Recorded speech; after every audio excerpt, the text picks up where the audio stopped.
Hello friends, welcome back to the channel. Welcome back to Heritage Port here in Wheeling. Sitting here on the Ohio River again. Pretty breezy, so hopefully my dead cat on the microphone will help. This is Tuesday, July 12th. Pretty nice day. Got a little bit of rain, brought the humidity down. Temperature's coming down, it's about 7:30. So it's pretty nice. Hoping I get to catch a tugboat going by. I want to get some more video of that, but I'm not having much luck of late. So let's talk about a couple things. First thing I want to talk about is what the hell is going on with New York City. Unbelievable. With crime just totally out of control. You've got a district attorney who supports the crime going completely out of control. Police are retiring and quitting in scary numbers. And then this whole case with the bodega operator, you know, everybody in this world sees that as purely as self-defense. Everybody. Nobody except the DA who lets everybody go. That's his whole thing, you know. What happened to the no bail crap? I mean, that's what everybody was talking about. This dude, $500,000 bail.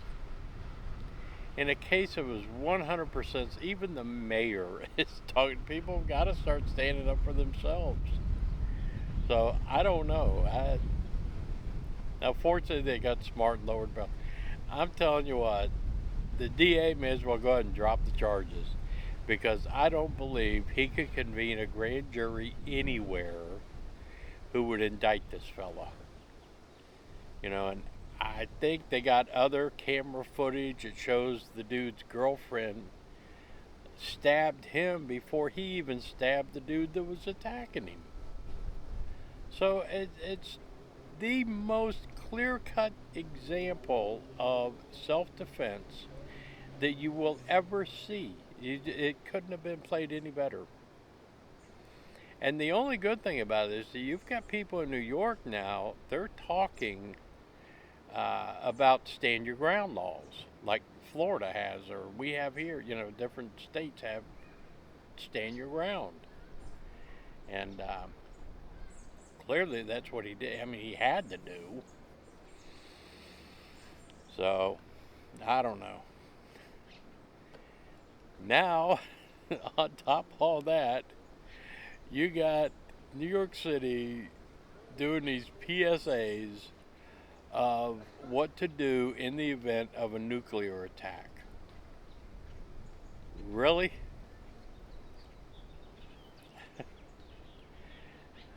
What? Yeah, they don't have enough problems going on. Now we got to get everybody's got, you know, you got monkeypox on the rise there. Like I said, crime totally out of control, taking over the place. And maybe that's how they're going to solve the crime problem, and they're going to fix New York City. They're just going to drop a bomb on it, start over. But yeah, they're doing PSAs now of how to survive, you know, a nuclear attack. Get in your house, get in the middle of your house. Folks, you're not going to survive a nuclear attack. If they drop a nuclear bomb in New York City, you're not going to survive it. I don't care how many rooms you got in your house or your basement, you're not going to survive it. So, crazy New York and California. California with their new rules with truckers and independent truckers. What are they doing? You know, it's just. I mean, for one, I'm one person who wants the federal government out of all states, any business to do with states. But then you look at some of the shit that New York does, Illinois does, California does, and it's like, okay, somebody needs to step in there and fix this. But what are you going to do? It's just crazy.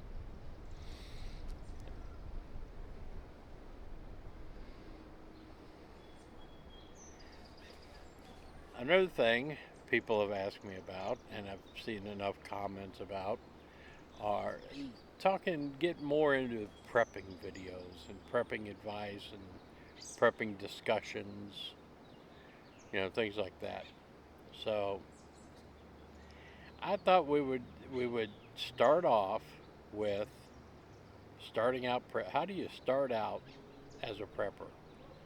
Because it's so overwhelming, and it, I hate to say it, but I mean, you see a lot of channels, and a lot of people learn from this, and these doomsday preppers, and they have so much money to get all this stuff and prep with. What about the rest of us? What about us who don't have that? So I thought, you know what? Let's work on a program here. Let's build ourselves up some. You prep for various scenarios. You pick your scenario, or you pick all scenarios. What would have the least impact, but most likely to happen, and least likely to happen, and less impact. So I thought about this. I'm like, let's do this. All of you non preppers who think you're non preppers, I think a whole lot more of you are more prepared than you realize. But for those that aren't, let's try an experiment here. We're going to pick a scenario to prep for.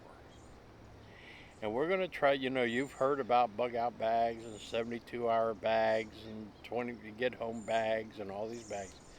Let's make us a 24-hour bag.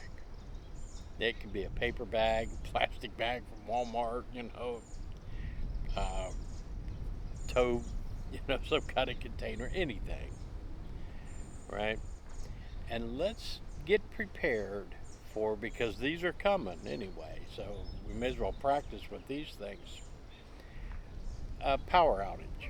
We're going to have these rolling blackouts and brownouts happening all year long, so let's plan on one of those. And let's get ourselves set up for 24 hours without power. So what I would like for you to put in your 24-hour bag or your 24-hour kit, whatever you want to call it, a couple of flashlights with batteries, preferably one of those ones that are like lanterns that open up, and it gives you a lot of light, sort of not pinpoint light like a flashlight. Get a couple flashlights, a couple batteries. Get, you know, 6 bottles of water. And the water for each member in your family, at least, you know, it depends on how many people in your family. Get some water. Get some food that you don't have to cook. Uh, Ravioli, spaghetti, or something you can just open up the can and eat if you have to. Uh, just a basic little first aid kit. And that's it. That's all you need for 24 hours of survival without power. Light, water, food, and the first aid kit. You're going to have that. And if we can put that together, then once everybody has their 24-hour bag, and you realize, well, some people might even feel more confident by having that and having done that and realize they can be preppers. In a couple of weeks, we'll talk about extending that to 72 hours instead of 24 hours.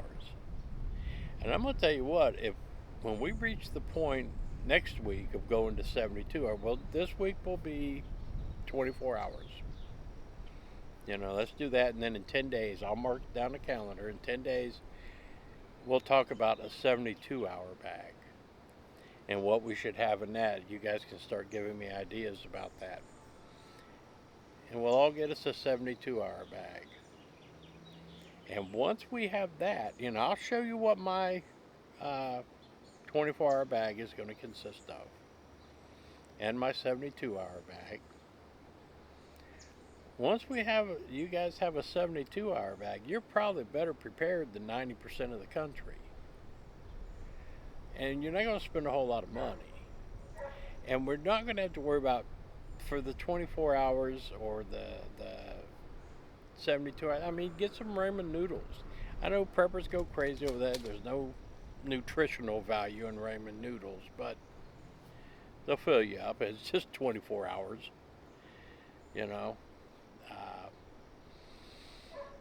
if you have a way of boiling water, you got a grill, if you wanted a hot meal, you could do something like you heat up your raviolis or soup or vegetables or something on your grill. You got a propane grill or a charcoal grill.